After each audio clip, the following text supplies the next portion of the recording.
ક્રોધમપી બાધતે. ભૂખ પણ લાગતી નથી અને તરસ પણ લાગતી નથી. કેમ?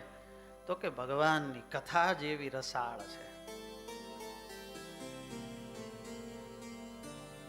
વચનામૃતની અંદર આ અદ્ભુત ચર્ચા થઈ છે કે જગત સંબંધી વિષયો તો એવા છે કે તે વિષયમાં તે વિષયનું જ સુખ આવે, પણ ભગવાનનું સ્વરૂપ એવું છે કે એમાં પાંચેય વિષયનું સુખ ભેગું આવે.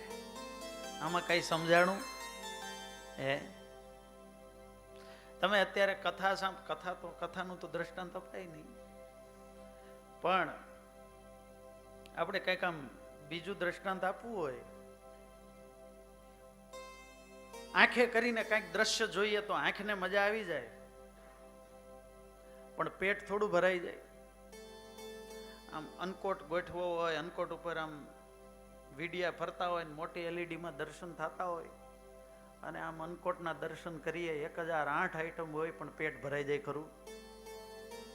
આંખને કદાચ સુખ આવે, પણ પેટનો વિષય તો અન્ન છે, એને તો પાછું જોઈએ જ. પણ ભગવાનનું સ્વરૂપ એવું છે કે પ્રેમ ભાવથી જો એમાં જોડાય તો પાંચેય વિષયનું સુખ આવી જાય. ભગવાનના સ્વરૂપમાં જોડાય તો એની ભૂખ પણ ભાગી જાય. એટલે પાંચેય વિષયનું સુખ આવે એનો અર્થ જ એ કે પછી એની આંખ છે એ બીજે ભટકવાનું બંધ કરી દે. પછી એના મુખને જગતની વાતો ગમે નહીં. હમણાં વંદુનું દ્વિશતાબ્દી વર્ષ ગયું અને ખૂબ બધાએ ભજન કર્યું. આપણે રાજકોટ ગુરુકુલ પરિવાર દ્વારા પણ 2 કરોડ વંદુના પાઠનો સંકલ્પ પૂજ્યપાદ ગુરુ મહારાજે અમૃત મહોત્સવમાં કર્યો, પણ છેલ્લે આટલા વર્ષમાં 4.5 કરોડ જેટલા તો વંદુના પાઠ હરિભક્તોએ કર્યા. અમારે પૂજ્ય પ્રભુ સ્વામી બેઠા છે અહીંયા, સ્વામી પાસે ઓલો સ્વિચ વાળો મોબાઈલ, અને સવારથી લઈને સાંજ સુધી હાલતા ચાલતા વંદુ સહજાનંદ રસરૂપ એક ધારા પાઠ ચાલતા હોય આખો દિવસ. એટલે એક દિવસ મેં પૂછ્યું,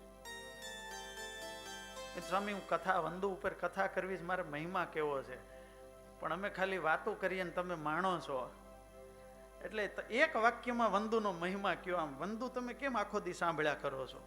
એટલે પ્રભુ સ્વામી બહુ સરસ વાક્ય બોલ્યા, સ્પોન્ટેનિયસ. સ્વામી કે હવે બીજું સાંભળવું ગમતું જ નથી. શું આમાં કઈ સમજાણું? કે હવે બીજું કઈ સાંભળવું ગમતું નથી. એનો અર્થ જ એ કે બીજી ભૂખ, બીજી તલપણ શાંત થઈ ગઈ.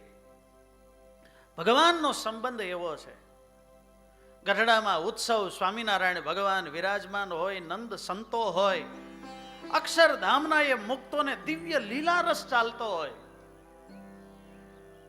દેશ દેશના હરિભક્તો ગઢડામાં આવ્યા હોય ને એમાંય અગતરાયથી પર્વતભાઈ આવેલા, અને આખો દિવસ કથા વાર્તાનો અખંડ અખાડો ચાલતો હોય. મુક્તાનંદ સ્વામી કથા પૂરી કરે ત્યાં પુસ્તક લઈ રળિયામણા નિત્યાનંદ મુનિ કીર્તનની કથા ચાલુ કરે, એ પૂરી થાય ત્યાં બ્રહ્માનંદ સ્વામી છંદ લલકારે, ત્યાં વળી લીલા ચેષ્ટાઓ થાય, અને આમ આખો દિવસ કથાનો અખાડો. 1 દિવસ, 2 દિવસ, 3, 4, 5, 6 ને 7 દિવસનો સમયો પૂરો થયો. પર્વતભાઈ મહારાજની રજા લેવા આવ્યા કે મહારાજ તો હવે અગતરાય જઈએ. અરે સાધુ હતા મહારાજ કે પર્વતભાઈ એ 7 દિવસ રોકાણા, બહુ સારું, પરિવાર ભેગો છે, એમ ખાવા પીવામાં કઈ વાંધો નથી આવ્યો ને?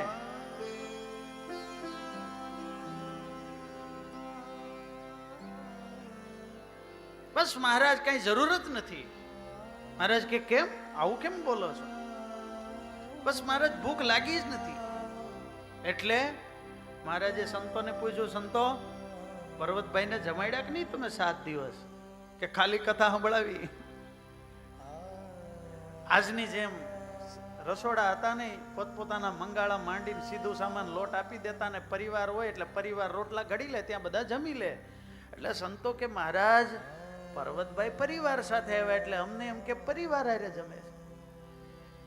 એના દીકરાને પૂછ્યું, બાપા આવતા હતા કે નહીં? તો કે અમને એમ કે આખો દી સાધુ પાસે રહે એટલે સાધુ જમાડતા હશે. પર્વતભાઈ 7 દિવસથી તમે જમ્યા નથી, તમને આમ ભૂખ નથી લાગતી? અને ત્યારે પર્વતભાઈ બોલ્યા કે મહારાજ, તમારું આ દર્શન, તમારું આ કીર્તન, તમારી આ લીલાનું દર્શન અને તમારી કથા સાંભળતા સાંભળતા એટલી તૃપ્તિ થઈ ગઈ કે મને ભૂખ જ લાગી નથી. લ્યો,